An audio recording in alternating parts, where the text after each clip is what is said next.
अस्सलाम वालेकुम। आप लोग देख रहे हैं प्रोग्राम सुबह बखैर पाकिस्तान और मैं हूं सामिया राशिद। आप सबको बहुत बहुत सुबह बखैर, गुड मॉर्निंग। कैसे हैं आप लोग और कैसा गुजर रहा है आज का दिन?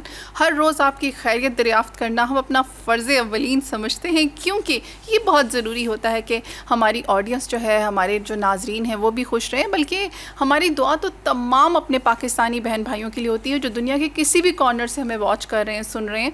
वो सब खैर व आफ़ियत के साथ हों, क्योंकि आप लोग खैर व आफ़ियत के साथ होंगे, आप लोग खुश होंगे तो हम भी खुश होंगे। और दूसरी बात ये कि जी पॉजिटिव रहना बहुत ज़रूरी है और खुश रहने के लिए कोई रीज़न होना ज़रूरी नहीं होता। तो अपना बहुत ज़्यादा ख्याल रखें इस बदलते मौसम में। और इसके साथ ही हम अपने शो को मूव ऑन करते हैं और जो हमारा पहला टॉपिक है वो भी आपकी सेहत से रिलेटेड ही है। लोग बहुत ज़्यादा परेशान होते हैं या मेडिकेशन होती है बहुत तेज़ तरह की जिसके साइड इफ़ेक्ट्स होते हैं, ये उससे टोटली डिफरेंट होता है।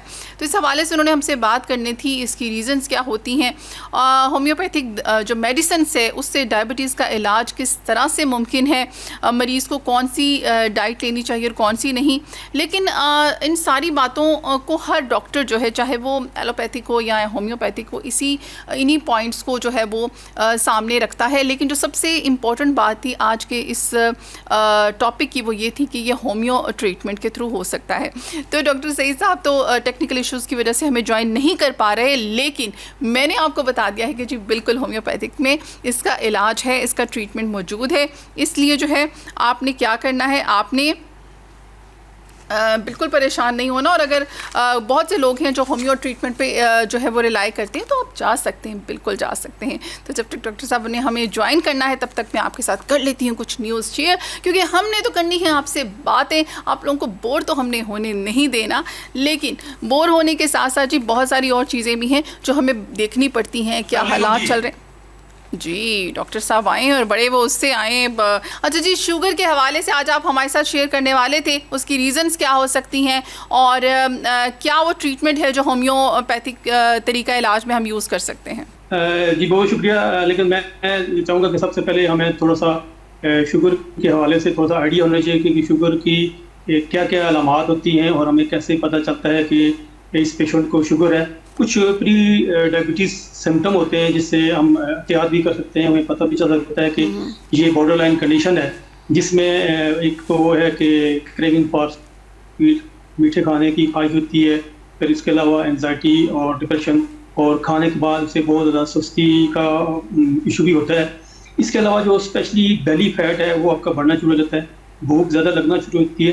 तो ये वो कंडीशन है जो प्री डायबिटीज़ होती है, जिसको हम देख के हम कह सकते हैं कि आने वाले दौर में या आने वाले टाइम में इस पेशेंट को शुगर हो सकती है। इसके अलावा एक ख़ास सिम्टम भी होता है जो कि आपकी गर्दन के ऊपर स्याह रंग के धब्बे बन जाते हैं, दाग बनते हैं, ब्लैक स्पॉट से आना शुरू हो जाते हैं। तो इससे ये पता चलता है कि आने वाले दौर में या आने वाले टाइम में पेशेंट को शुगर वगैरह हो सकती है। तो जहाँ हम इसकी सिम्टम की अगर बात करेंगे, तो जब आप पेशेंट डायग्नोज हो जाता है कि उसकी शुगर बढ़ जाती है, जब आप उसकी फास्टिंग शुगर अगर ब्लड के अंदर है जो नॉर्मल रेंज से ज़्यादा हो जाए, सपोज अगर फास्टिंग है तो अगर 60 और 100 के बीच में है तो फिर तो ठीक है। अगर इससे इंक्रीज़ कर जाए इसका मतलब यह है कि पेशेंट को डायबिटीज़ है। इसी तरह अगर खाने के बाद आपकी ये एलिवेट कर जाए, बढ़ जाए, इंक्रीज़ कर जाए, अगर वो 100 प्लस हो जाए, 100 से 160 से वो आजकल जो लेटेस्ट वैल्यू है वो 160 है, पहले 180 तक होती थी, और अगर 200 250 तक हो जाए इस मीन्स के इस पेशेंट को डायबिटीज़ है। ये हम टेस्ट से भी हम करा के पता चल सकते हैं। जी बिल्कुल। तो क्या इसके पीछे क्या रीज़न्स हैं वो हम जानना चाहेंगे, और क्या तरीका इलाज है होम्योपैथिक में? जी बिल्कुल। ये बहुत अच्छी बात है कि शुगर का तकरीबन सभी लोगों को पता है, लेकिन कुछ काज ऐसी होती हैं जो जिनका हमारे जो नाजरीन होते हैं उनको आइडिया नहीं होता, या हमारे जो पेशेंट होते हैं उनको पता नहीं होता। इसकी तो बेशुमार काज है। मिसाल के तौर पर हम कह सकते हैं कि टेंशन और डिप्रेशन भी एक बहुत बड़ी रीज़न है। इसके अलावा मोटापा है, और आजकल जो शुगर की है वो इंसुलिन रेजिस्टेंस है, जिसे हम स्टमक डिसऑर्डर भी कह सकते हैं। उसकी वजह आपका बेजा खाना पीना है, इसकी वजह से भी शुगर होती है। लेकिन मैं आज चंद आपको ऐसी चीज़ें और भी बताऊँगा कि जो लोगों के नॉलेज में नहीं है और जो लोगों को पता नहीं होता कि इनकी वजह से भी डायबिटीज़ हो सकती है। वो आपके मिनरल्स हैं और विटामिन की डेफिशिएंसी भी हो सकती है। अगर आपकी बॉडी में इन विटामिन और मिनरल्स की डेफिशिएंसी होगी तो डेफिनेट आपको भी शुगर के चांसेस हो सकते हैं। मिसाल के तौर पर मैं आपको बताना चाहूँगा, जैसे विटामिन B1 है, अगर बॉडी में ये कम होगा, अब B1 क्या करता है, ये आपके ग्लूकोज को मेटाबोलाइज करता है। इसी तरह जो विटामिन B6 है, इसकी अगर बॉडी में डेफिशिएंसी हो जाए तो ये कार्बोहाइड्रेट को मेटाबोलाइज करता है। आजकल जो सबसे बड़ा इशू है, डाइजेशन का इशू है, वो इन्हीं वजह से होता है कि आपकी जो खुराक है वो प्रॉपर डाइजेस्ट नहीं हो रही थी। इसी तरह विटामिन C है, ये भी बहुत ज़्यादा इम्पॉर्टेंट है बॉडी के लिए। ये आपके पेनक्रियास से इंसुलिन को, उनकी सेंसिटिविटी को इंक्रीज़ करता है। उसके अलावा इसके अंदर बहुत ज़्यादा एंटीऑक्सीडेंट होते हैं जो कि आपको बहुत ज़्यादा हेल्प करते हैं और आपकी बीटा सेल को सेव भी करते हैं। इसी तरह जो विटामिन B12 है, जो कि बहुत ज़्यादा इम्पॉर्टेंट है, जिस तरह आजकल के जो सिम्टम के अंदर हम देखते हैं तो वहाँ पे आपको जिन लोगों को शुगर हो जाती है उनके अंदर पाँव में बहुत ज़्यादा जलन होती है, हाथ पाँव जलना शुरू हो जाते हैं, प्यास बहुत लगती है, टिंगलिंग होना शुरू हो जाती है, नमनेस होना शुरू हो जाती है। तो उसकी वजह एक डायबिटीज़ भी है, लेकिन इसके पीछे एक बहुत बड़ा जो विटामिन B12 है उसकी डेफिशिएंसी भी होती है। इसी तरह विटामिन D है, तो ये भी बहुत ज़्यादा इम्पॉर्टेंट है, जो कि दूर से इसका जो सोर्स है वहाँ से हासिल होता है। लेकिन अगर इसकी बॉडी के अंदर कमी होगी, ना सिर्फ आपको दूसरी प्रॉब्लम होगी, वहाँ आपको इंसुलिन की सेंसिटिविटी इसको बढ़ाने में इसका बहुत ज़्यादा रोल है। इसी तरह कुछ बॉडी के अंदर मिनरल हैं जिनका भी बहुत ज़्यादा बॉडी के अंदर इम्पॉर्टेंट रोल है, जो कि डायबिटीज़ के अंदर खास कर इनका बहुत ज़्यादा रोल है। जैसे में एक मिनरल है, जैसे जिंक है, ये भी बहुत ज़्यादा इम्पॉर्टेंट है और मुख्तलिफ चीज़ों के अंदर ये पाया जाता है और बॉडी के अंदर इसकी कुछ न कुछ मकदार होती है, और अगर इसकी डेफिशिएंसी भी होगी तो आपको डायबिटीज़ हो सकती है। अब इसका फंक्शन ये है कि एक तो ये आपके ब्लड वेसल्स को स्ट्रेंथन करता है, चूँकि डायबिटीज़ की वजह से आपकी जो आर्टरीज हैं वो डैमेज होना शुरू हो जाती है, नैरोपैथी होना शुरू हो जाती है। तो जो जिंक है ये आप इस चीज़ को इम्प्रूव करता है और आपको आपकी वेसल्स को डैमेज होने से बचाता है। इसी तरह एक और इम्पॉर्टेंट मिनरल है, क्रोमियम है, जो कि बहुत कम मिक़दार में होता है और बहुत से लोगों को नहीं पता, लेकिन इसका जो सबसे इम्पॉर्टेंट जो फंक्शन है मैं समझता हूँ कि वो क्रोमियम का है, क्योंकि क्रोमियम है, जिस तरह आज हम देखते हैं कि बाहर से इंसुलिन जो है इनटेक करते हैं, वो इसलिए करते हैं कि इंसुलिन का काम ये होता है कि वो ग्लूकोज को बॉडी के अंदर लेके जाती है, तो ये उसका फंक्शन है। इसी तरह क्रोमियम भी यही काम करता है कि आपकी जो इंसुलिन है वो उसका फंक्शन अदा करता है, आपके ग्लूकोज को सेल तक ले जाने में इसका बहुत अहम किरदार है। इसी तरह और भी बहुत सारे मिनरल हैं जो कि हेल्प करते हैं। मैं समझता हूँ कि जहाँ पे जिस तरह आपने काज की बात की, वहाँ और भी बहुत सी काजें जैसे जेनेटिक है, ओबेसिटी है, स्ट्रॉन्ग डिसऑर्डर है, वहाँ मैं समझता हूँ मिनरल्स को और विटामिन को भी बहुत ज़्यादा इंपॉर्टेंस देनी चाहिए और इन पे भी फोकस कराना चाहिए, और गाय बगाए आपको टेस्ट भी कराने चाहिए ताकि आपको पता चले कि आपकी बॉडी के अंदर कहीं इन चीज़ों की डेफिशिएंसी तो नहीं है। जी बिल्कुल। और क्या तरीका इलाज है होम्यो में डॉक्टर साहब? जी बिल्कुल, मैं समझता हूँ जिस तरह बहुत सारे आजकल तरीका इलाज हैं, एलोपैथिक है, हर्बल है, आजकल न्यूट्रिशन से भी लोग इसकी ट्रीटमेंट कर रहे हैं। जी मैं समझता हूँ न्यूट्रिशन भी बहुत अच्छी बात है कि आपको अपनी डाइट का खासकर ख्याल करना चाहिए। जिस तरह आजकल सोशल मीडिया बिल्कुल भरा हुआ है न्यूट्रिशन से, लोग कहते हैं कि ये बिल्कुल शुगर जो है वो रिवर्स हो जाती है। मैं समझता हूँ रिवर्स तो नहीं, बल्कि वो उसको मैनेज कर रहे हैं और कंट्रोल कर रहे हैं। अब देखें जिन चीज़ों से आपकी शुगर बढ़ती है, जैसे बहुत सारी चीज़ें हैं जिनके अंदर जैसे पोटैटोज़ है, उसके अंदर शुगर की मकदार बहुत ज़्यादा होती है। इसी तरह जो राइस है, चावल है, उनके अंदर भी 70 से 80 ग्राम इसके अंदर शुगर होती है। जी लेकिन होम्योपैथिक ट्रीटमेंट में इसको डॉक्टर साहब, होम्योपैथिक ट्रीटमेंट में इसको किस तरह से क्योर किया जा सकता है? जी बिल्कुल, पहले मैं उसी तरफ आना चाह रहा था। मैं सिर्फ चाह रहा था कि आपको थोड़ा सा दूसरे जो तरीकाकार उससे कंपेयर कराया जाए कि हमारा जो तरीकाकार है वो कितना बेहतर और कितना सहल है और कितना फ़ायदेमंद भी होता है। जिस तरह ये मैंने आपको थोड़ी सी चीज़ें बताई कि कौन सी चीज़ें क्या क्या रोल अदा करती हैं। इसी तरह होम्यो के अंदर भी बहुत सारी मेडिसिन है। मिसाल पर जिस तरह के मैं कुछ मेडिसिन का आपकी इजाज़त से नाम लेना चाहूँगा नाज़रीन के लिए, ताकि उनको ये बेनिफिट हो।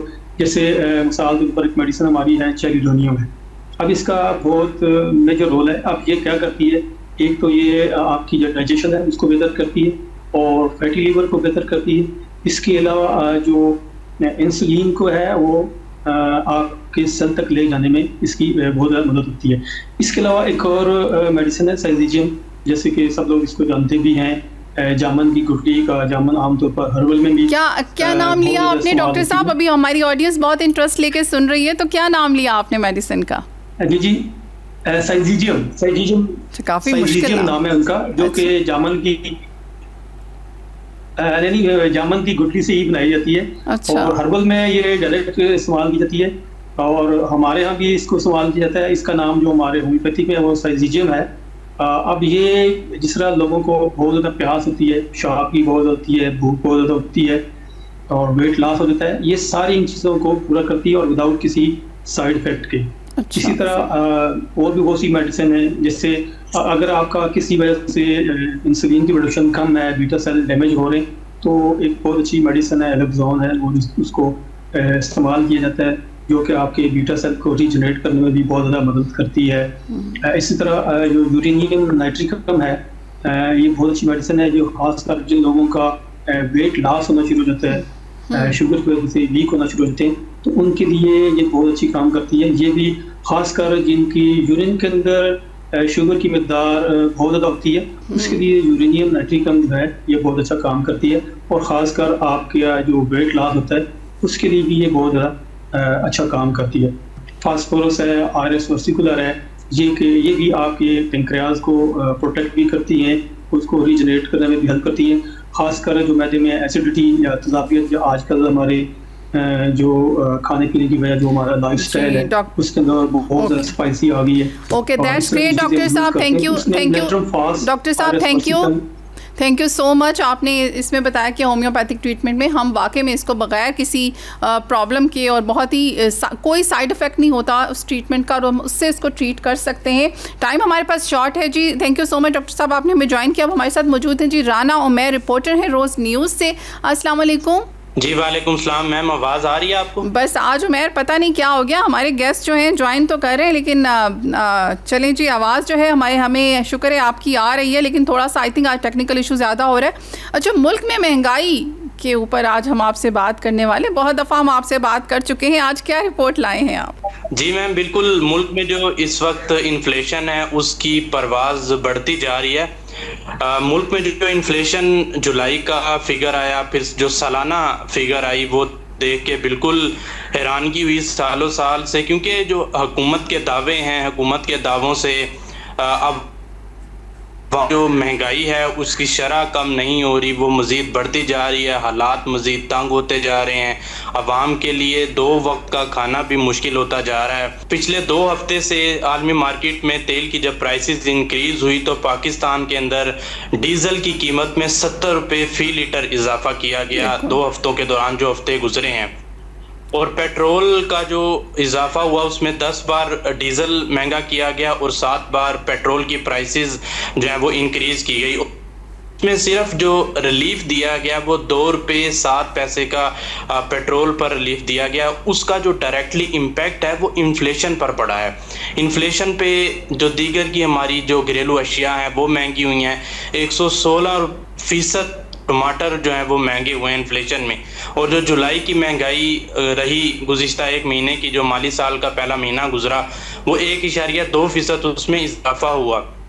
जो कोर इन्फ्लेशन है उसमें 7% इजाफा हुआ। जो जर्नल इन्फ्लेशन है उसमें 1.2% इजाफा हुआ है 1 महीने के अंदर।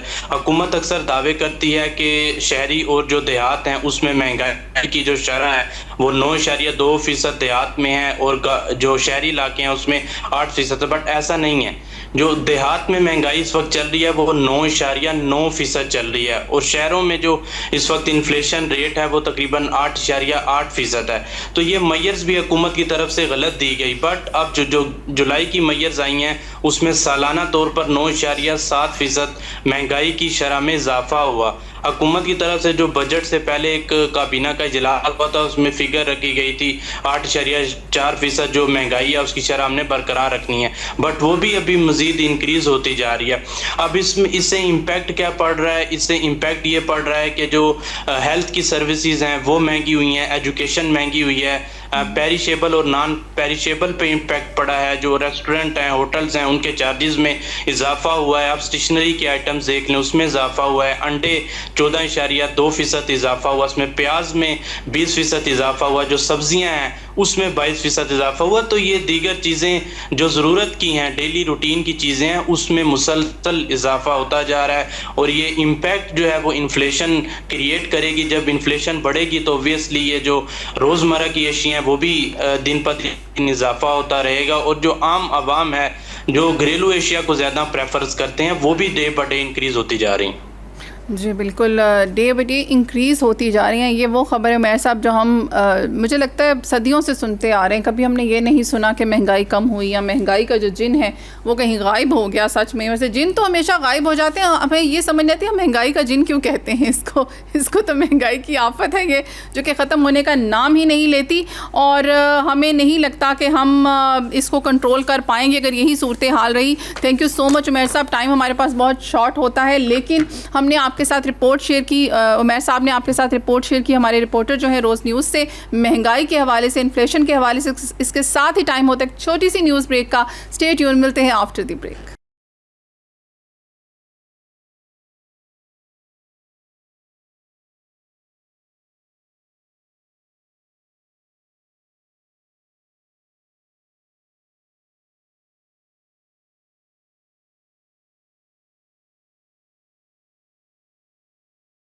Welcome back. हम आ चुके हैं वापस और हमें ज्वाइन किया अभी कोकब फरशोरी ने, तज्ज़ियाकार हैं, जर्नलिस्ट हैं। अस्सलाम वालेकुम।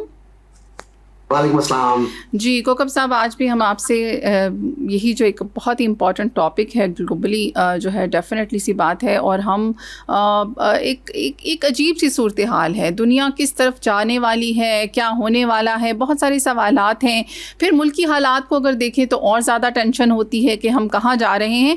तो जंग बंदी मुज़ाकरात की तरफ आते हैं सबसे पहले कि ट्रंप जो है वो कह रहा है जी मुज़ाकरात होंगे, लेकिन अब ईरान इनकार कर रहा है। ये मामला आखिर किस तरफ जा रहा है? बिल्कुल ऐसा ही है कि सदर ट्रंप की तरफ से कहा गया कि मुज़ाकरात हो रहे हैं, और बल्कि उन्होंने तो ये तक कहा कि ईरान मुतमन्नी है मुज़ाकरात करने का, और उसने बाकायदा तौर पर उनसे दरख्वास्त की है, जबकि ईरान की तरफ से इस तरह की कोई बात नहीं की गई। उन्होंने इस बात की तो यकीनन तस्दीक की है कि वो जो खित्ते के कुछ ममालिक हैं, जो इलाक़ाई ममालिक हैं, उनके साथ वो इंगेज्ड हैं, लेकिन अमेरिका के साथ मुज़ाकरात के लिए उन्होंने अभी तक इस तरह की कोई आमादगी तो दूर की बात, कोई नीम रजामंदी भी जाहिर नहीं की है। और देखिए जो यहाँ पर मीडिया जो यहाँ का लिखता है वो ये, या जो हम देखते हैं, फॉलो करते हैं, जो एनालिस्ट्स बात करते हैं, वो ये कहते हैं कि ईरान अब किस बुनियाद पर अमेरिका से दोबारा मुज़ाकरात के लिए आए, क्योंकि उनको ये लगता है, बिल्कुल रासिख हो गया है तेहरान का जो माइंडसेट है वहाँ पर ये बात, कि जब भी मुज़ाकरात की बात होती है तो वो सिर्फ और सिर्फ टाइम गेन करने के लिए होती है, या इसलिए होती है कि जो आलमी मंडी है उसमें तेल की कीमतें नीचे आ जाए, या ये कि अगर स्टॉक मार्केट पर जो उसके बुरे असरात मुरतब हो सकते हैं जंग के, जो उससे कुछ वक्त के लिए वक्ती तौर पर कुछ उसमें फलाह हो जाए। उसके अलावा कोई संजीदा मुज़ाकरात की काविश वो तेहरान को कम से कम नजर नहीं आती। तो और यही सबब है कि वो इस बात पर इस बार भी ऐसा ही लगता है कि शायद ये गुज़िश्ता बार जो की गई पेशकशें हैं उन्हीं का एक तसलसल है। तो आपको क्या लगता है कि ईरान जो है अब डट गया है जी मैंने मुज़ाकरात नहीं करने, और ओमान के साथ वो कह रहा है जी मेरे मुज़ाकरात जारी हैं, लेकिन वो दूसरी तरफ आप ट्रंप की धमकियां जो हैं फिर वो भी सामने आ रही हैं कि जी वो नाकाबंदी जो है वो भी कायम है अपनी जगह पे। तो किस तरह से देख रहे हैं इस सारी सिचुएशन को आप? देखिए ईरान का इसमें जो बात आपने की, इसमें आधा तो बिल्कुल इसकी आपकी बात मतलब जाहिर है उससे इत्तेफाक किया जा सकता है कि ईरान दीगर ममालिक के साथ इंगेज्ड है, लेकिन ईरान मुज़ाकरात ना करे ये ऑप्शन ईरान के पास भी नहीं। देखिए जल्द या बदेर मुज़ाकरात तो करने पड़ेंगे, ये सूरत हाल तादेर नहीं चल सकती। ईरान को बहुत ज्यादा नुकसान हो रहा है, यकीनन दुनिया को बहुत ज्यादा नुकसान हो रहा है। इससे कबल जब कभी भी जिन ममालिक पर भी हमला किया गया अमेरिका की जानिब से, तो उन मुल्कों को, यानी कि आप इराक ले लें, अफगानिस्तान, वियतनाम, कोई भी मुल्क हो, उस पर उसको नुकसान होता है। लेकिन इस बार दुनिया को भी नुकसान हो रहा है, बहुत ज्यादा नुकसान हो रहा है। मसलन ये कि जब इराक की जंग बरसों, क्या दिहाई से ज्यादा चलती रही, इसी तरह अफगानिस्तान की जंग तो कई दिहाइयां चलती रही, लेकिन दुनिया ने उसका पिंच महसूस नहीं किया, उसका इस तरह से उसका वो फील नहीं किया। ईरान की जंग से आप देखें अभी चंद माह हुए और बहुत ज्यादा तबाहकुन सूरत हाल है। खुद अमेरिका में इसके असरात, मनफी असरात महसूस किए जा रहे हैं। लेकिन एक बात जो लोग नजरअंदाज कर देते हैं वो ये कि खुद ईरान इसकी बहुत भारी कीमत चुका रहा है। जाहिर है इसमें ईरान पर हमला किया गया है, तो ईरान तो रिसीविंग एंड पर है, लेकिन ईरान में खुद बहुत बड़े पैमाने पर तबाही हुई है, उन्हें बहुत मुश्किलात का सामना है। तो ऐसा नहीं है कि ईरान मुज़ाकरात ना करके बिल्कुल कोई शादमान होगा, वहां बहुत शादमानी होगी, वो बहुत पुरसुकून होंगे, ऐसा नहीं है। मुश्किलात उनके लिए भी बहुत ज्यादा है। बिल्कुल ऐसे ही है। अच्छा, इस सारे मामले में अगर हम इज़राइल का किरदार देखें तो उसके हवाले से भी बहुत सी और बातें हैं जो सामने आई हैं। जैसे आप देखिए, पहले तो इज़राइल जो है जहाँ चाहता है हमला करके ये कह देता है मैंने हज़बुल्लाह की क़यादत को मारने के लिए फ़लाँ, अभी जैसे उसने लेबनान पे भी अटैक किया तो यही कह रहा था, जहाँ पर वो अटैक करता है वो यही कहता है। लेकिन अभी उसके जासूस पकड़े गए 2 ईरान में और उनको फांसी की सज़ा सुनाई गई है और शनाख्त भी ज़ाहिर कर दी गई है। इस हवाले से क्या कहेंगे कि इज़राइल जो है इस तरह के हथकंडों से भी बाज नहीं आता? देखिए, इजरायली स्पाइस का ईरान में होना जाहिर है ये भी कोई नई बात नहीं है। अभी जब, बल्कि ये तो खैर जाहिर 2 का है, लेकिन जब ये अभी जब जनवरी के महीने में इसी साल ये जंग शुरू होने से पहले जब ईरान में मुजाहरे हो रहे थे, तो उस वक्त भी बहुत बड़ी तादाद में ईरान की जो हुकूमत है उसका दावा था कि वहाँ पर इजरायली जासूस जो है वो पेनिट्रेट कर गए और उन्होंने ही उन हंगामों को महमेज दी थी जो हुए थे। और ईरान का ये कहना है कि वो असल में तो इसराइल के और अमेरिका के या जो दीगर जो जिन ममालिक को वो अपने लिए समझते हैं कि वो उनके लिए नामुवाफिक हैं, वो उन पर वो इल्ज़ाम लगा रहे थे। तो ये जाहिर है अब जो आपने लेटेस्ट खबर शेयर की, बिल्कुल तो ये बिल्कुल है। अच्छा, और एक और इसमें दिलचस्प बात यह है कि इजराइल ने कभी इस बात को मख्फी भी नहीं रखा, वो इस बात को छुपाते नहीं हैं। वो ये नहीं कहते कि उनके इस तरह के कोई अज़ाइम नहीं है ईरान के हवाले से, वो बिल्कुल इसका बरमला इजहार करते हैं। वो कहते हैं कि उनका जो रजीम है उसे कमज़ोर करने के लिए जिस किस्म की भी जो भी सरगर्मियाँ वो कर रहे हैं, इंक्लूडिंग यानी बशमूल वहाँ पर जो मुखालफीन है, जो ईरान हुकूमत मुखालफीन है, उन्हें वो इस तरह से तैयार करते हैं कि वो ईरानी हुकूमत का तख्ता उलटने में या ईरान की जो हुकूमत है उसके खिलाफ किसी भी तरह का कोई किरदार अदा कर सके। तो ये उसका ही एक तसलसल है और इसमें कोई यकीनी तौर पर कोई हैरानकुन बात नहीं है। जी बिल्कुल, इसमें हैरानकुन बात नहीं है। और जो ओमान के साथ मुज़ाकरात चल रहे हैं उनको आप किस तरह से देख रहे हैं कि ईरान के अभी ओमान के साथ जो मुज़ाकरात चल रहे हैं, और वो क्या उसकी वजह से आबनाए हरमज़ जो है, जो स्टेट ऑफ हॉर्मस है, उसको क्या ओपन किया जाएगा या नाकाबंदी ख़त्म हो जाएगी अमेरिका की? वो मुज़ाकरात किस तर्ज पर हैं, उनकी क्या स्ट्रैटेजी होगी? देखिए, वो ईरान बिल्कुल, ये जो आपने बात की ना आपने हरमुज़ वाली, उसमें ईरान अपने अलावा ओमान को ही स्टेक होल्डर समझता है और वो दोनों मिलकर कोई ज्वाइंट स्टैंड, और मेरा ये ख्याल है कि इस वक्त ईरान की ये ख्वाहिश होगी कि वो अपना जो भी उसका स्टांस है उस पर ना सिर्फ ये कि वो ओमान को बल्कि सऊदी अरब और खित्ते के जो दीगर ममालिक हैं उनको भी राजी करे, और फिर वो लोग इन टर्न अमेरिका को राजी करें कि ईरान जो उसमें पोजीशन लेना चाहता है। देखिए, जो MOU साइन हुआ था, आपको याद होगा, उसमें जो आबनाए हुर्मुज़ के सिलसिले में जो TOR जिसको कहते हैं टर्म्स ऑफ रेफरेंस कह लीजिए, या जो भी स्टैंडर्ड ऑपरेटिंग प्रोसीजर्स जो तय किए जाने थे, वो उनसे जाहिर है ईरान का ये इल्जाम है कि अमेरिका ने उनको पामाल किया। अमेरिका का कहना है कि ईरान ने उनको पामाल किया जब ईरान ने कुछ शिप्स पर फायरिंग कर दी। तो अब ईरान जो है वो ऐसे कवायद और ज़वाबित तय करना चाहता है, और जाहिर है वो यूनिलैटरली वो नहीं कर सकता, एक तरफा तौर पर नहीं कर सकता, क्योंकि वहां पर जाहिर है ओमान भी एक मुल्क है जिसका वहां पर स्टेक है, UAE का भी है, लेकिन ईरान उसको उस तरह से अहमियत नहीं देता। तो इस वक्त जो ओमान के साथ उनके मुज़ाकरात हैं, उनका जो बुनियादी मकसद है वो यही है कि किसी तरह से एक यूनाइटेड फ्रंट तश्कील दिया जाए अरब ममालिक के साथ मिलकर, क्योंकि देखिए ईरान ने जो अरब ममालिक पर हमले किए हैं, जाहिर है कि उससे उनके दरमियान दरार तो बहुत आ गई है। इस वक्त यकीनी तौर पर सऊदी अरब की ये काविश है कि ईरान पर मजीद हमले ना हो, दीगर ममालिक की भी, लेकिन कहीं ना कहीं जो जितने तवातुर से और जितने बड़े हमले ईरान ने गल्फ मोनार्कीज पे किए हैं उसकी मिसाल, उसकी नज़ीर माजी में नहीं मिलती। कभी भी उन पर इस तरह के हमले नहीं हुए। तो ईरान के लिए भी एक मुश्किल एक सिफारती महाज है कि वो किस तरह से जो अपने अरब जो पड़ोसी हैं, जो एलाइज हैं वहां पे, उनको अपने साथ रखे, और जाहिर उस सिलसिले में ही मुज़ाकरात चल रहे हैं। बिल्कुल ऐसे ही है। अच्छा, इस सारे मामले में आप चाइना को भी किस तरह से देख रहे हैं? क्या चाइना इसमें इन्वॉल्व होगा, या अगर ये मुज़ाकरात होते हैं तब तो हम देखें किसी न किसी तरह ये सोच सकते थे कि जी अब अमन की तरफ जा रहे हैं, लेकिन ईरान ने बिल्कुल साफ अभी तो इनकार कर दिया है मुज़ाकरात, कि वो अमेरिका से किसी किस्म के मुज़ाकरात नहीं चाहता। और अमरीकी वज़ीर दिफ़ा का भी ये बयान सामने आया है कि ईरान पर दूसरी जंग अज़ीम जैसी शिद्दत के हमलों के लिए तैयार हैं। तो अब आप इस सूरत हाल में चाइना की इन्वॉल्वमेंट किस तरह से देख रहे हैं? देखिए, चाइना का किरदार बहुत अहम है, और जो एक कन्वेंशनल विजडम जिसको कह ले, या कि रिवायती जो सोचने का तर्ज फिक्र है उसको आप कह लीजिए, वो ये है कि ईरान इतनी इस्तकामत और ईरान इस तरह का जिस तरह से वो मुकाबला कर रहा है वो हरगिज नहीं कर सकता था अगर उसे चीन की तायद और हिमायत हासिल ना होती।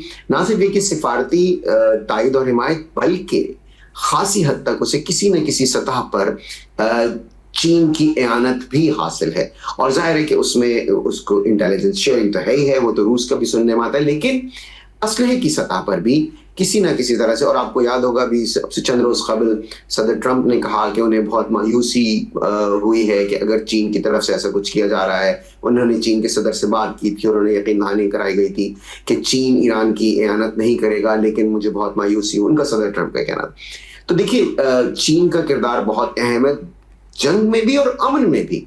ये बात हमें याद रखनी चाहिए कि चीन की जो अहमियत है, जो चीन का स्टेटस है, जो इस वक्त उसकी पोजीशन है दुनिया में, उसमें चीन ना सिर्फ ये कि जंग में अहम किरदार अदा कर सकता है, बल्कि अमन में भी चीन वो वाहिद मुल्क है जो अमन लाने के लिए जिसकी काविशें अगर बुरुकार लाई जाएं दोनों ममालिक की जानिब से, अमेरिका और ईरान दोनों की जानिब से, अगर चीन को पूरी तरह से मौका दिया जाए तो मेरा ये ख्याल है कि इस पूरे मामले में चीन एक बहुत बहुत अहम किरदार अदा कर सकता है।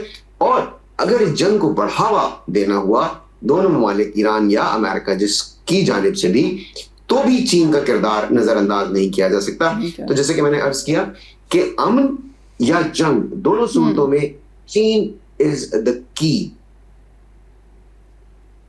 जी कोकब साहब, आपको आवाज आ रही है? जी बिल्कुल। अच्छा, आपने कहा कि डेफिनेटली सी बात है जी, चाइना बहुत इंपॉर्टेंट है, लेकिन इसका किरदार इजराइल और इंडिया को बहुत खटकता है। तो उसको अभी किस सूरत हाल में आप देख रहे हैं इस सिचुएशन को कि किस तरह से वो किरदार अदा करेगा? क्योंकि डेफिनेटली सी बात है, इजराइल किसी सूरत नहीं चाहता कि चाइना जो है उसकी मानी जाए या उसकी सुनी भी जाए। अमेरिका जो है वो अमेरिका को अपने साथ ही देखना चाहता है और कहीं ना कहीं स्पॉइलर की तरह काम करता है, एक एलिमेंट की तरह कि जब मुज़ाकरात होने लगते हैं तो हमें तो यही लगता है कि इजराइल की तरफ से कोई ना कोई ऐसी बात आती है कि अमेरिका जो है फिर से उसके साथ खड़ा हो जाता है। तो क्या कहेंगे इस हवाले से? देखिए, आपके सवाल के दो हिस्से हैं। पहला हिस्सा चीन, इजराइल और जो आपने भारत की बात की। देखिए, by default not by design, क्योंकि माजी में ऐसी कोई मिसाल नहीं मिलती और हाल में भी नहीं कि हम ये कह सकें कि चीन और इजराइल के दरमियान बराह रास्त कोई मुखासमत है या कोई इस तरह की कोई अनाद का रिश्ता है, अभी तक बिल्कुल नजर नहीं आया। मगर इंडिया की मगर इंडिया का फादरलैंड तो वही है इजराइल, और इंडिया और चाइना का कुछ आप भी समझ सकते हैं कि काफ़ी उसको खटकता है इंडिया को। चाइना और पाकिस्तान की दोस्ती बहुत खटकती है उसको, चाइना के साथ वैसे ही बहुत सारे इश्यूज उसको रहते हैं। जी, मैं यही गुजारिश कर रहा था कि not by design, by default हो सकता है वो इस तरह से कि चूंकि अभी हालिया दिनों में इतनी कुर्बत बढ़ी है इजराइल की इंडिया से कि बाय डिफॉल्ट, यानी कि बाय डिफॉल्ट तो जाहिर है हो सकता है कि चूंकि चीन और भारत के ताल्लुकात कशीदा रहे हैं, उनके दरमियान जंग भी हुई है हालिया दिनों में भी और माजी में भी, तो चूंकि इजराइल इस कदर उसकी कुर्बत बढ़ गई है इंडिया से, और इसलिए भी कि इजराइल सिफारती तौर पर दुनिया में तन्हा होता जा रहा था। बहुत से ऐसे ममालिक जो माजी में इसराइल को बिल्कुल बगैर किसी शर्त के, वो गैर मशरूत तरीके से इसराइल की तायद और हिमायत करते, तो वो पीछे हट गए हैं। ऐसे में भारत बहुत उसके करीबी मरासिम हो गए। तो चूंकि भारत के इसराइल से इतने करीबी मरासिम हो गए, तो इस बात पर बिल्कुल ताज्जुब नहीं होगा कि चीन और इसराइल के ताल्लुकात में उस तरह की कोई गर्मजोशी ना हो, या हो सकता है कशीदगी भी आ जाए, क्योंकि उसकी कुर्बत भारत से इतनी ज्यादा हो गई है। अच्छा, अब भारत से कुर्बत बढ़ाना इसराइल की मजबूरी तो हो सकती है, क्योंकि इसराइल, जैसे कि मैंने गुजारिश की, कि वो सिफारती तौर पर तनहा होता जा रहा है। इंडिया की जरूरत सिर्फ और सिर्फ उनके जो वजीर आजम है मोदी, उनकी सतह पर है, क्योंकि उन्हें अपने मुल्क में दिखाना यह है कि वो मुस्लिम दुश्मनी में बहुत आगे निकल गए हैं, ताकि जो उनकी हिंदुत्व का जो प्रचार है, उनका जो वोटर बेस है, वो इंटैक्ट रहे। उसे इंटैक्ट रखने का एक बहुत ही अच्छा तरीका उन्होंने सोचा, वो ये कि चूंकि इसराइल को पूरी दुनिया में सब इस नजर से देखा जा रहा है कि चाहे गजा हो, चाहे लबनान हो, चाहे ईरान हो, वो उसको इस नजर से उस पर तनकीद की जा रही है कि मुसलमानों पर हमले कर रहा है। तो वो अपने आप को उनसे अलाइन करके, जो नरेंद्र मोदी हैं, वो अपने यहाँ जो मुसलमानों के दुश्मन जो वोटर्स हैं, जो वोट उनकी सपोर्ट है, उसे दिखाना चाहते हैं कि देखिए मैं एक ऐसे आदमी के साथ खड़ा हूं। तो इस लिहाज से मोदी की मजबूरी है इसराइल से कुर्बत, इसराइल की मजबूरी है मोदी से कुर्बत, क्योंकि वो सिफारती तौर पर तनाव के। अब चूंकि ये दोनों ममालिक इतने करीब आ गए, तो जाहिर है कि जैसे कि मैंने कहा कि बाय डिफॉल्ट शायद चाइना से उसकी इसराइल की कुछ दूरी बढ़ जाए।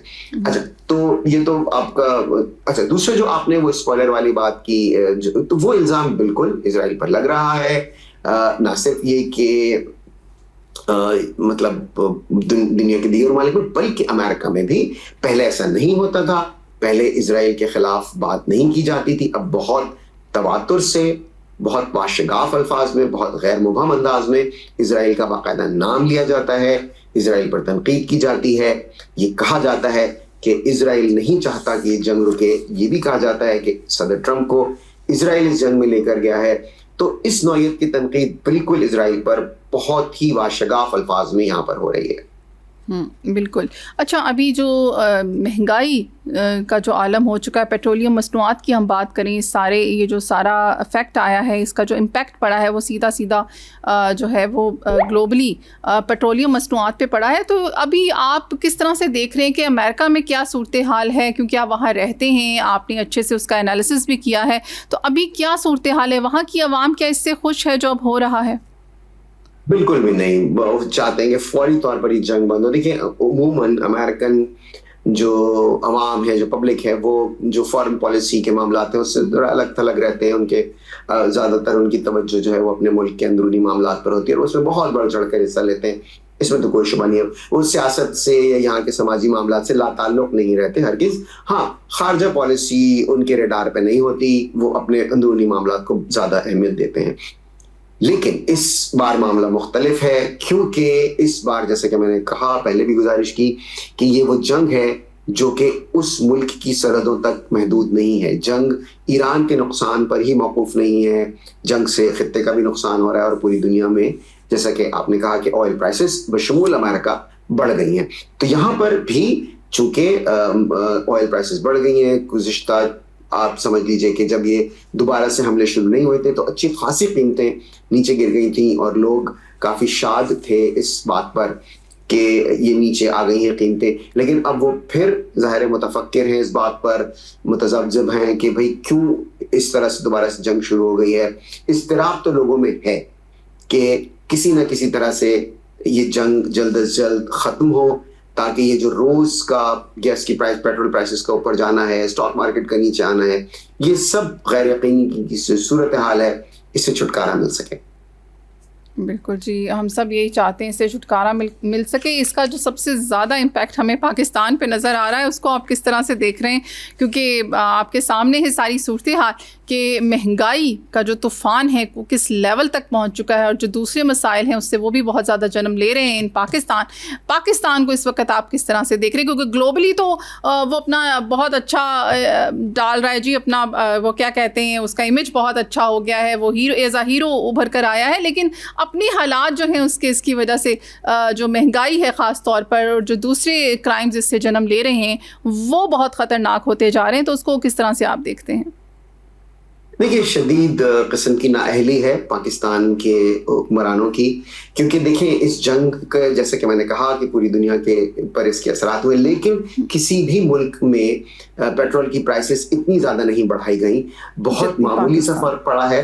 अगर आप खित्ते के ममालिक को देखें, जितनी पेट्रोल की प्राइसेस पाकिस्तान ने बढ़ाई हैं, किसी और मुल्क ने नहीं बढ़ाई। और फिर देखिए अपनी इस नाअहली का इतराफ़ हुकूमत ने कर लिया था इस जंग शुरू होने के कोई 2 माह के अंदर अंदर, कि चूंकि वो टैक्स कलेक्ट नहीं कर पा रहे थे पूरी तरह से, उनका जो टैक्स रेवेन्यू कलेक्शन का उनका जो टारगेट था, वो अहदाफ थे, पूरे नहीं हो रहे थे। तो उन्होंने इस मौके को गनीमत जाना और उन्होंने कहा कि चूंकि पूरी दुनिया इस बात पर इस वक्त बिल्कुल मुत्तफिक है कि जी पेट्रोल की प्राइसेस तो बढ़ेंगी, तो उन्होंने कहा कि चलें जी इस मौके से हम भी फ़ायदा उठाएं, और उन्होंने इसको बिल्कुल गैर ज़रूरी तौर पर। प्लस देखिए, इस जंग के शुरू होने से पहले भी आप जितने भी जो आशारिये हैं, आप जो भी इकोनॉमिक इंडिकेटर्स जिसको कहते हैं अंग्रेजी में, अगर आप वो देखें तो वो इस हुकूमत के हिसाब के जो है मनफी थे।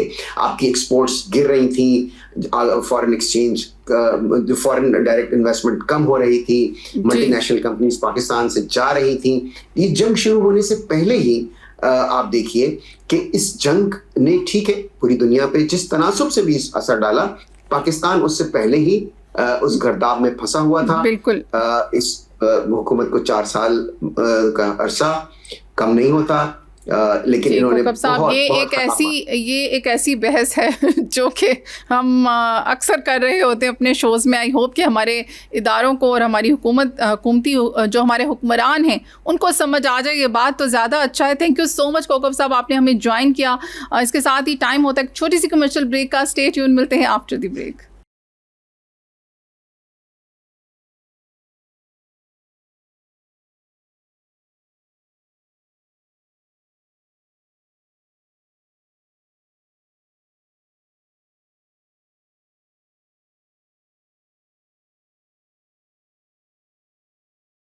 Welcome back. हम आ चुके हैं वापस और हमें ज्वाइन किया है महमूद भट्टी ने। फ्रेंच फैशन डिज़ाइनर हैं और बहुत सारा काम किया उन्होंने जी फैशन डिज़ाइनिंग में। सबसे पहले आपको इनसे मिलवाते हैं। अस्सलाम वालेकुम।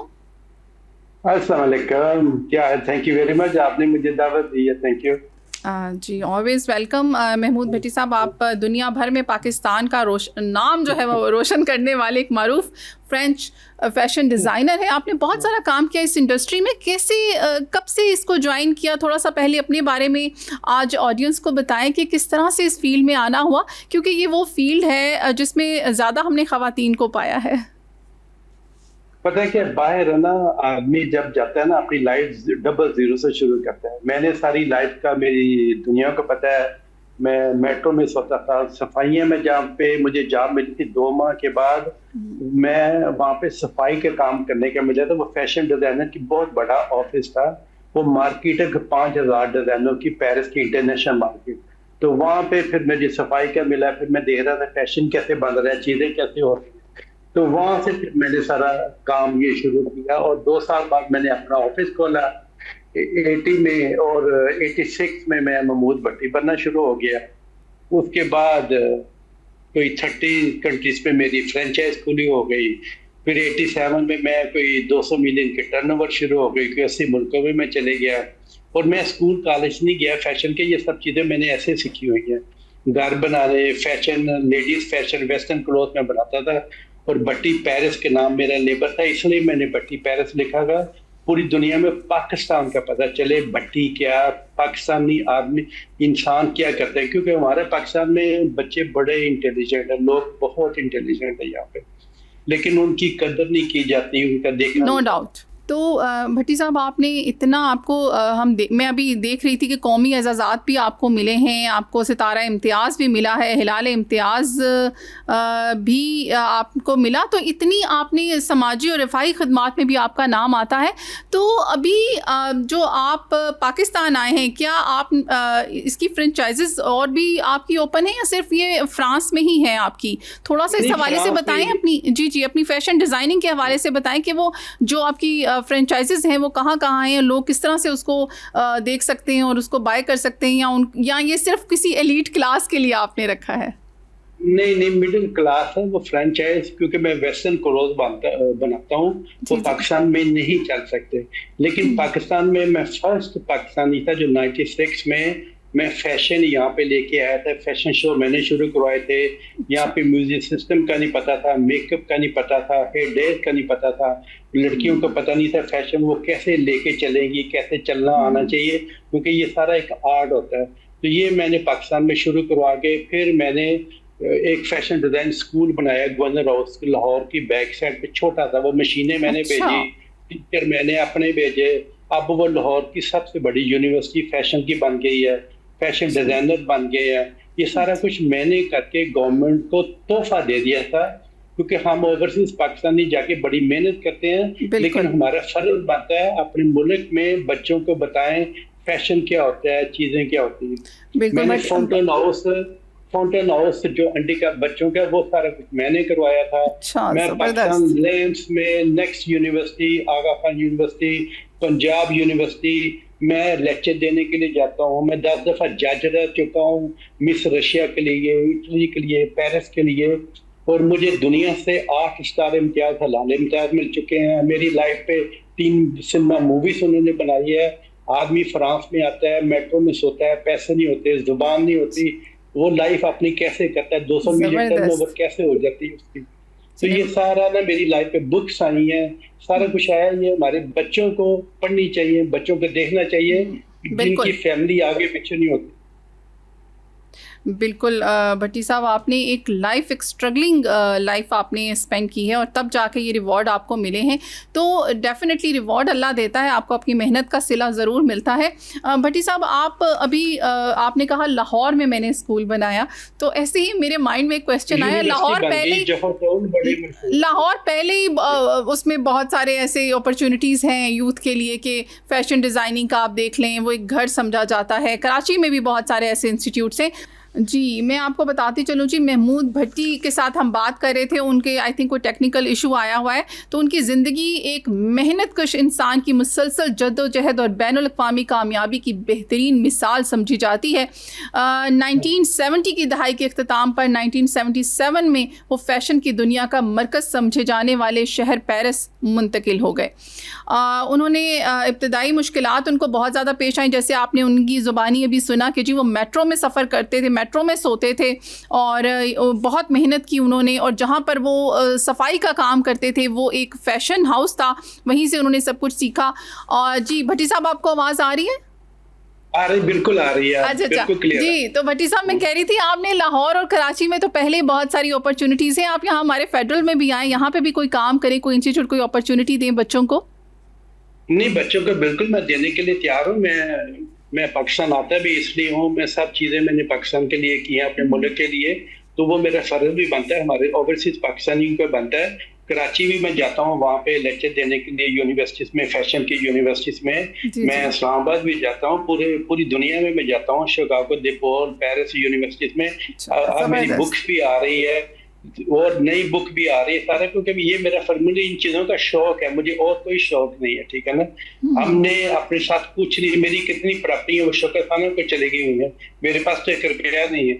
वो सारी अल्लाह मियां कहते हैं कफन पे एक जेब नहीं लगी होती, अपने मुल्क के लिए करो और दे के चले जाओ। मैं यही जानना चाह रही थी कि आपने तालीम में, जैसे आपने बताया कि आप डिफरेंट सिटीज़ में जाकर, कंट्रीज़ में जाकर वहाँ पर ट्रेनिंग्स देते हैं या सेशंस देते हैं, सेहत के हवाले से आप क्या रफ़ाही काम कर रहे हैं? मैं कह रहा था, मैंने यहाँ पे बच्चों के लिए, बच्चों को स्पॉन्सर करता हूँ। हेली कॉलेज में मेरी तस्वीरें भी लगी हैं। फाउंटेन हाउस जो लाहौर में इंडिया का बच्चों का, वो नेशनल हॉस्पिटल लाहौर का सबसे बड़ा हॉस्पिटल, जो मैं उसका मेन मालिक मैं हूँ, मेन शेयर होल्डर मैं हूँ उस हॉस्पिटल का। तो काफ़ी चीज़ें मैं करता रहूँ, जो मेरा फ़र्ज बनता है करता रहूँगा, जब चले जाना पे चले जाना। चलें, आपने बहुत काम किया और आपका बहुत नाम है। असल में सिग्नल्स का इशू है, आपकी आवाज़ बार बार जा रही है, तो हम इसको ज्वाइन नहीं कर पा रहे। थैंक्स टू यू कि आपने हमें ज्वाइन किया। भट्टी साहब, बहुत आप काम करें पाकिस्तान के लिए, इसकी यूथ के लिए, ये हमें बहुत अच्छा लगा। इसी तरह काम करते रहें, मुस्कुराते रहें, जो हैं और कामयाबियाँ हासिल करते रहें। आई विश कि आप इधर स्टूडियो में आते ताकि हम आपको सही से सुन पाते और सही से आपको जान पाते। Thank you so much, thanks again. जी, तो नाज़रीन अब हम आपके साथ शेयर करने वाले हैं थोड़ी सी न्यूज़ सेगमेंट की तरफ चलते हैं। मुल्क भर में आपको बताती चलूँ आज चहलम नवासा रसूल अक़ीदत व एहतराम से मनाया जा रहा है। सिक्योरिटी के फुल प्रूफ इंतज़ामात मुल्क भर में चहलम हज़रत इमाम हुसैन रज़ी अल्लाह ताला अन्हो इंतहाई अक़ीदत और एहतराम के साथ मनाया जा रहा है। मुख्तलिफ़ शहरों से आज जुलूस जो हैं बरामद हों जिनकी सिक्योरिटी के गैर मामूली और फुल प्रूफ इंतज़ामात किए गए हैं। कराची, लाहौर, रावलपिंडी, हैदराबाद, फैसलाबाद, कोयटा और पेशावर समेत मुल्क के तमाम छोटे बड़े शहरों में जुलूस बरामद होने का सिलसिला शुरू हो गया है। शहर भर में किसी भी नाखुशगवार वाक़े से निपटने के लिए मजमूई तौर पर बड़ी तादाद में पुलिस अफसरान और एहलकार सिक्योरिटी ड्यूटी पर तैनात किए जाएंगे। पुलिस सराय के मुताबिक कराची के 642 इमाम बारगाहों और मजालिस की सिक्योरिटी के लिए 4994 पुलिस अफसरान और एहलकार तैनात होंगे। तर्जुमान पुलिस के मुताबिक जुलूस की सिक्योरिटी के लिए CCTV कंट्रोल रूम्स कायम, सर्च एंड स्क्वाड और इमारतों पर स्नाइपर्स तैनात किए गए हैं, जबकि हस्पतालों में emergency Nafis post incident response टीमें भी फ़राइज़ अंजाम देंगी। मरकज़ी जुलूस के तमाम रूट से मुल्हका सड़कों को मुकम्मल तौर पर बंद रखा जाएगा। शहरियों के लिए मुतबादल ट्रैफिक प्लान भी जारी कर दिया गया, जबकि नश्तर पार्क और अतराफ़ में भी गैर मामूली सिक्योरिटी इक़दामात जो हैं वो किए गए हैं। अच्छा जी, आपको साथ ही बताते चले हमें ज्वाइन किया है तलहा अकरम ने, रिपोर्टर हैं रोज़ न्यूज़ से। अक़वाम मुत्तहिदा की जो रिपोर्ट आई है जी, गज़ा में तकरीबन 14 लाख अफराद शदीद ग़ज़ाई अदम तहफ़्फ़ुज़ का शिकार हैं। इस हवाले से हमारे साथ अपनी रिपोर्ट शेयर करेंगे। जी अस्सलाम वालेकुम तलहा। वालेकुम सलाम। जी तलहा, कैसे हैं आप? अल्हम्दुलिल्लाह, आप कैसी हैं? जी अल्हम्दुलिल्लाह, हम बिल्कुल जी हम ठीक हैं, लेकिन वही बात है कि इस तरह की जो रिपोर्ट्स होती हैं या जो न्यूज़ होती हैं वो हमें बहुत अपसेट करती हैं। क्या रिपोर्ट है इस हवाले से आपके पास आज?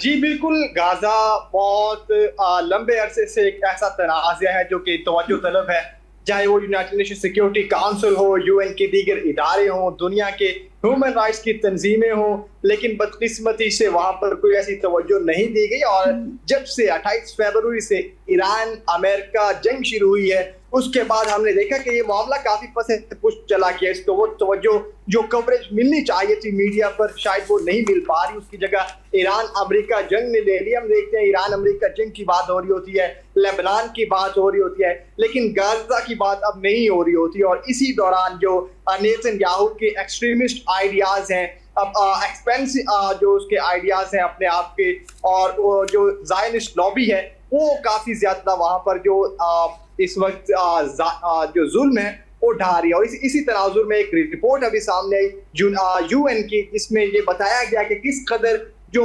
बहरान है वो संगीन हो चुका है, इंतहाई शदीद जो नौयत है वो वहां पर इख्तियार कर चुका है, इंसानी बहरान। और इसके साथ मैं आपको एदाद शुमार उस रिपोर्ट के चंद एक मंदरजात आपके सामने अभी रखता हूं। तो फलस्तीनी हुकाम के मुताबिक गाजा में तकरीबन 14 लाख फलस्तीनी गजाई किल्लत अदम तहफ़्फ़ुज़ का जो शिकार है, और अद्वियात की जो किल्लत है वो ऑलमोस्ट 47% तक पहुंच चुकी है। फलस्तीन की वज़ीर समाजी तरक्की समाहम के मुताबिक जो रिपोर्ट सामने आई उसमें उन्होंने ये बताया कि गाजा में 74,200 बच्चे जो हैं वो शदीद गजाई किल्लत का शिकार हैं, जो कि फौरन जिनको तिब्बी इलाज की जरूरत है लेकिन उनको वो नहीं मिल पा रही। इसी तरह अगर दीगर देखा जाए तो गाजा के अवाम को जो जिंदगी की बुनियादी जरूरियात हैं उनसे उनको दूर रखने की जो एक मुनज़्ज़म साजिश है, एक मुनज़्ज़म कार्रवाई है नेतन्याहू की हुकूमत की, नेतन्याहू की, वो जारी है। और वहाँ पर जो अभी हम देखते हैं कि मौसमी सरगर्मियाँ हैं वो बहाल नहीं हो पा रही। हालांकि 10 अक्टूबर 2025 से वायदा तय पा चुका, जंगबंदी तय पा चुकी, लेकिन बदकिस्मती से ना UN की करारदादों पर आज की दुनिया में अमल होता है, ना कोई ऐसी दीगर चीज़ों पर अमल होता है। UN जो है वो एक नाम नेहादा इदारा रह चुका है, यही कहना पड़ेगा यहाँ पर। और इसी वजह से अब नेतन्याहू जो है वो जो चीज चाह रहे कर रहे हैं उनको कोई पूछने वाला नहीं है। माइट इज राइट का दौर है इस वक्त दुनिया में। और दीगर जो रिपोर्ट में एदाद शुमार लिखे गए हैं, 2,12,000 से जायद जो अफराद हैं वो फूड एमरजेंसी का शिकार है, 24,600 हामला, जबकि दूध पिलाने वाली खवातीन को फौरी ग़िज़ाई जो तहफ़्फ़ुज़ है वो चाहिए, जो कि उनको नहीं मिल पा रहा। गाज़ा की वज़ारत सेहत के मुताबिक जो अद्वियात की मजमूई क़िल्लत है वो 47% तक पहुँच चुकी है। इसके साथ जो मेडिकल कंज्यूमेबल्स हैं उनकी क़िल्लत 58%, जबकि लेबोरेटरी टेस्टिंग जो मटीरियल है उनकी जो किल्लत है वो 85% तक पहुंच चुकी है। 85% एक अलार्मिंग एदाद शुमार मैं आपके सामने रख रहा हूँ। इसके साथ जो तशवीशनाक सूरत हाल वो ये है कि जो कैंसर और खून की बीमारियों की अद्वियात हैं वो वहाँ मिल ही नहीं पा रही। जो इसके मरीज हैं उनको काफ़ी ज़्यादा मुश्किलात का सामना है और इनकी जो किल्लत है वो 61% तक पहुंच चुकी है। मजमूई तौर पर गाजा की जो सेहत का निज़ाम है, अद्वियात की किल्लत है, जो एक इंसानी बहरान है, वो संगीन नौयत इस टाइम पर इख्तियार कर चुके हैं। और उसकी वजह यह है नेतन्याहू की जो एक्सट्रीमिस्ट आइडियाज़ हैं, उसकी जो पॉलिसीज़ हैं, उसकी दुनिया में शायद मैं ये कहूँगा कि ऐसी सफ़ाकाना पॉलिसीज़ नहीं देखी गई जो इस वक्त ज़ायनिस्ट रजीम जो है, जो काबिज़ है इस वक्त गाजा पर, फ़लस्तीन के इलाके पर, वो वहाँ पर ढा रही है। इसके साथ लेबनान में जो कुछ हो रहा है, मशरक़ वुस्ता में जो कुछ हो रहा है, और दुनिया की आंखें अभी तक इस पर बंद है। बिल्कुल ऐसे ही है। अच्छा, अक़वाम मुत्तहिदा की आपने रिपोर्ट तो शेयर कर दी, लेकिन अक़वाम मुत्तहिदा इस सिलसिले में कर क्या रहा है, उसके इक़दामात क्या हैं? अक़वाम मुत्तहिदा इस सिलसिले में सिर्फ और सिर्फ मज़म्मत कर रहा है और कुछ भी नहीं कर रहा। दुनिया के दीगर बाअसर ममालिक की तरह उसका रोल भी सिर्फ और सिर्फ यही रह गया है कि जो कुछ हो रहा है वो नहीं होना चाहिए था। इससे ज्यादा वो कुछ नहीं कर पा रहा। 1945 में एक ऐसा इदारा ये बना था, दुनिया के बनाने वाले ममालिक उस वक्त ये सोचती कि दुनिया में ये अमन कायम करेगा, कोई ऐसी जो माइट इज राइट का जो रूल है या दौर है उसका इख्तिताम होगा। लेकिन बदकिस्मती से जैसे जैसे वक्त गुजरता गया, हमने देखा कि 1991 में जैसे ही जो रशिया है वो कोलैप्स करता है, उसकी जो रियासतें हैं वो उससे अलहदा होती हैं, तो उसके बाद हमने एक यूनिलैटरल वर्ल्ड देखा। जैसे ही यूनिलैटरल वर्ल्ड आया, फिर हमने यूएन को भी उसके साथ इख्तिताम होता हुआ पाया। उसके बाद अफगानिस्तान के ऊपर हमला किया गया, दुनिया में दीगर ऐसे ममालिक है, लीबिया के ऊपर अटैक किया गया। इस सारे तारीख में हम जाया जाए और उसके बाद आपका जो सवाल है कि गाजा की जंग में अगर यूएन का जो रोल है वो सिर्फ और सिर्फ मजम्मत तक महदूद है, इससे ज्यादा कुछ नहीं कर पा रहा। और मैं इसकी आपके सामने एक मिसाल रखता हूँ। 10 अक्टूबर 2025 को जंग बंदी हो चुकी, लेकिन उसके बाद भी जो 1250 फलस्तीनी जो है वो शहीद किए गए हैं। इसके साथ 4110 हैं वो जख्मी किए गए। ये जंग बंदी के बाद की सूरत हाल है। जंग बंदी से पहले कुछ नहीं कर पा रहा था, उसके बाद भी उसने कुछ नहीं किया। तो ये इस वक्त यूएन का जो रोल है पूरी दुनिया में तवज्जो तलब है। ईरान बार बार ये कह रहा है यूएन सिक्योरिटी काउंसिल को कि वो नोटिस ले। जो ईरान अमेरिका उसके ऊपर जंग मुसल्लत किए हुए है, इसराइल जो है वो बार बार उसके ऊपर हमले करता है, लेकिन उस पे तो ओवरऑल दुनिया में आप जहां कहीं जाएंगे, जहां मजलूम आपको नजर आएगा, वहां पर यूएन का जो रोल है वो आपको मनफी नजर आएगा।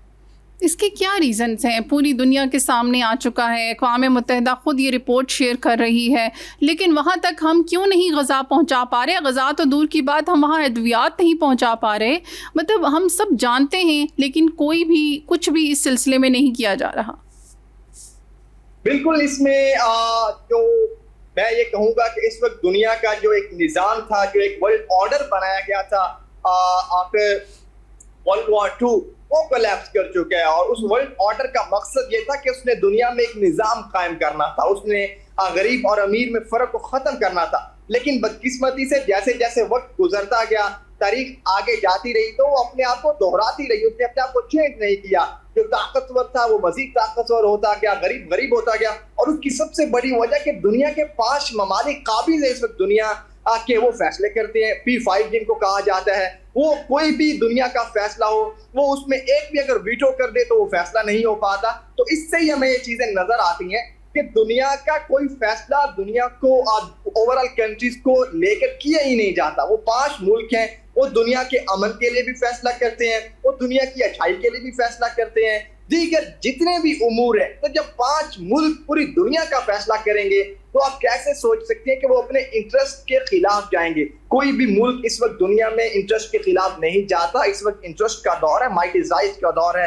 हर मुल्क अपने मफादात को चुनने में लगा हुआ है। तो शायद इसी वजह से इस वक्त दुनिया में हमें जो एक एनार्की की फिजा है वो नजर आती है। बदकिस्मती से उन ममालिक के अंदर डेमोक्रेसी कायम नहीं है तो वो दुनिया में कहाँ डेमोक्रेसी कायम करेंगे। दुनिया में डेमोक्रेसी का ववेला करने वाला, 2000 साल से जायद अपने मुल्क में जमहूरियत का ववेला करने वाला एक ऐसा मुल्क दुनिया में मौजूद है जिसका जब दिल चाहता है वो अपनी मर्जी से किसी मुल्क पर किसी जगह पर जाकर अटैक कर देता है और फिर उसका सदर यूएन के फ्लोर पर खड़े होकर ये कहते हैं कि यूएन जो है वो अब किसी काम का नहीं रहा, तो खत्म हो जाना चाहिए, इसका जो रोल है वो खत्म हो चुका है। तो सवाल ये यहाँ पर पूछा जाता है कि उसके रोल को खत्म किसने किया। तो मेरे ख्याल में इस वक्त दुनिया में कोई कानून नहीं है। जब तक कानून नहीं होगा तब तक जो मजलूम है वो जुल्म सहता रहेगा और जालिम जो है वो जुल्म करता रहेगा।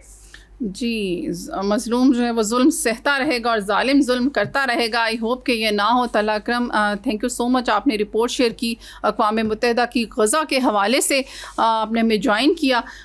जी, गज़ा में वाक़ई में 14 लाख, आप सोचें, फ़लस्तीनी गज़ाई अदम तहफ़्फ़ुज़ का शिकार हैं।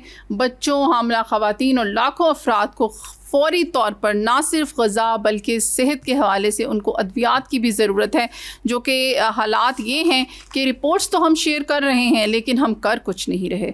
इससे ज़्यादा बदकिस्मती क्या होगी। मतलब आप देखें कि ये वो इदारे हैं जो बने ही फ़लाह बहबूद के लिए थे। अगर उन इदारों का ये काम है तो क्या किया जाए। अच्छा जी, आपके साथ मैं शेयर कर रही थी चेहलम के हवाले से, एडिशनल आईजी कराची ने तमाम SHOs को हिदायत दी है कि वो अपने इलाकों में मौजूद रहते हुए पेट्रोलिंग, स्नैप चेकिंग और जो पिक्टिंग होती है उसको मज़ीद सख्त करें। हसास तनसीबात, अवामी मकामात और अहम इमारतों पर हाई अलर्ट जारी किया गया है।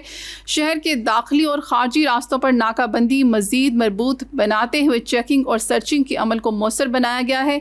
पम्प डिस्पोजल स्क्वाड की जानिब से जुलूसों और अहम मकामात पर जो है वो स्वीपिंग और क्लियरेंस का अमल जो है वो मुकम्मल किया जाएगा। जी, अच्छा, ये आपको बताते चलें कि स्वीपिंग और जो क्लियरेंस है उसका जो अमल है वो तमाम पुलिस जो है वो अलर्ट है। तो आज ये जो मुल्क भर में चहलम नवासा रसूल अकीदत व एहतराम के साथ मनाया जा रहा है और अल्लाह करे कि जी खैर व आफ़ियत के साथ ये हम कर पाएँ और कोई भी इस किस्म की हमें न्यूज़ ना सुनने को मिले। और न्यूज़ सुनने के लिए आपको देखते रहना होगा हमारा रोज़ न्यूज़ चैनल सारा दिन। जी, हम न्यूज़ शेयर करते रहते हैं, आपको अपडेट करते रहते हैं सारा दिन। इसके साथ ही मेरे शो का टाइम ख़त्म होता है। बहुत सारी दुआओं के साथ इजाज़त चाहूँगी। अल्लाह हाफ़िज़।